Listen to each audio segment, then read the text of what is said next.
Hello America, how are you? I'm Del, and I'm making my first video. I'm here in Chicago, in my lovely condo. We're about to find out if we're going to get the Olympics in a few days, and hopefully we will. That'll be exciting. But today I want to talk to you about something a little bit more serious. I want to talk to you about the current financial crisis, the banking industry, and our government. I want to talk to you about how is it that we can help make some change. We all voted for Barack Obama for change, and so far I'm not seeing much of it, unfortunately. Now, I know my story is not unique, but I'm telling it in the hopes that somebody will listen, and somebody will highlight it, and somebody will take action. So here I go. So I'm 32 years old. I live in Chicago, and I own this condo. You can't see it because I'm not going to show you everything. But I've lived here for almost 3 years. I was responsible and did not take out more than I can handle. This is not a condo that's, $1 million and I'm only making like $50,000 or something a year. It's very manageable for a normal livable wage in the city of Chicago. But unfortunately, in January, just days after inauguration, I was unemployed.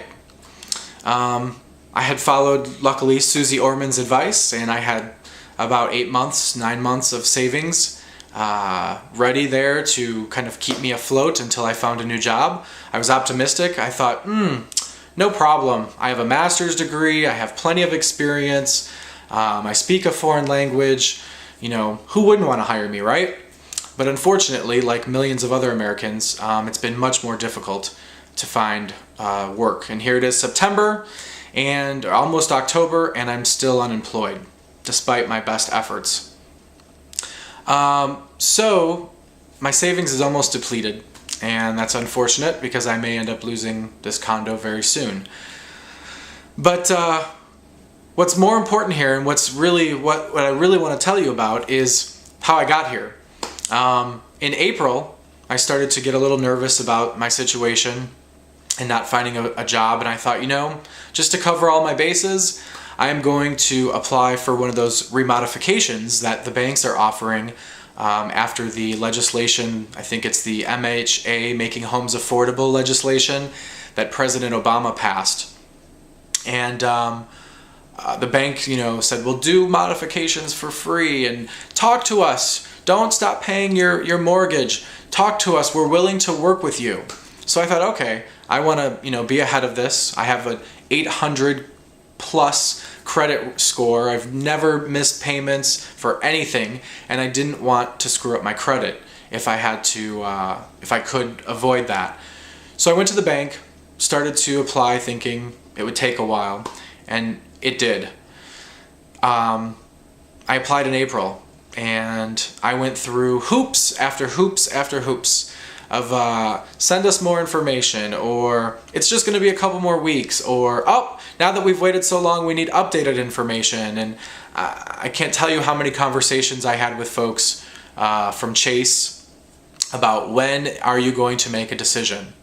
Finally, last week, 5.5 months later, they made a decision, and they decided that they weren't going to help me.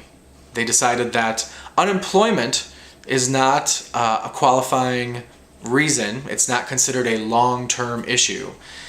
That doesn't make sense to me because when I asked the representative, isn't this program set up for people just like me? Wasn't this program set up because Americans were losing their homes? People were out of jobs and they couldn't pay their mortgages. They're blowing through their savings and their retirements and their 401ks and all of that. Wasn't this program set up to help people like me? Lower my monthly payments so that maybe I can, go an extra 3 or 4 months paying my mortgage, and then within that 3 or 4 months I'd find a job? I don't know. I was told no. I was told that it's for people who have long-term issues like long-term disability. Now, last time I checked, and I watch the news every day, we don't have an influx of long-term disability claims. I'm not sure sort of where that came from, if this representative was just not very educated with the program, or, just wanted to say the first thing that came to mind. But the program was not set up for long-term disability. The program was set up to help people. And the banks are, quite frankly, not helping people. It's greed. The same greed that continues today that we hear about in the news. We're starting to hear rumblings that we're reaching 10,000, but it's kind of a false sense of security because nothing has changed. Nothing. The banks do not want to help. My suggestion? Twofold. First of all, listen to me. Go write your senators and write your congresspeople and tell them that the banks are not helping you and that you want them to make the banks help people. I have a perfect suggestion that was written about a month ago. It's called a cram down. Senator Dick Durbin from my state of Illinois tried to pass legislation for a cram down about a year ago when the financial crisis first hit. But the banks cried and said, no, let us do it our way, let us do it our way. And we promise we'll help people, we promise we'll help people. And they didn't help anybody.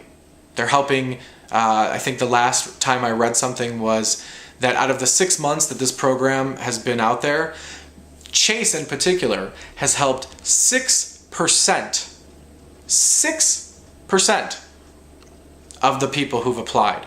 That's a really small amount. I wonder if I start paying only 6% of my mortgage, how Chase will be okay, if they'll be okay with that. I don't know. So that's my story. I'm about to lose my place because they didn't help lower my monthly payment and I've blown through my savings.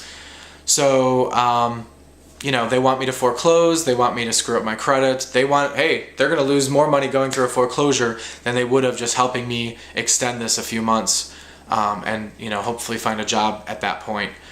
So that's where we're at, and I think we need to start making some noise. This is a story that's not out there in the media. We're not hearing about it, and I'm hoping that this video will get some people interested and start highlighting this on their shows. Ed Schultz, I love your show. I love that you talk about healthcare every day, but I think this is another issue that's hitting middle America very hard. People losing their homes. Rachel Maddow, I love your in-depth reporting on many different issues, and I think this is one to start looking at a little bit closer. Chris, let's play hardball. I'm ready. Let's play some hardball.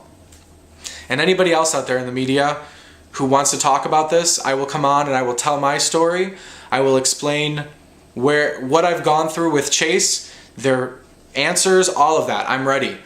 I'm ready to take them on. I'm ready to put some pressure on Congress to act so we can get some help. This is ridiculous. We've done nothing to change the situation, and people are in dire need of help. Thank you. Hope to see you soon.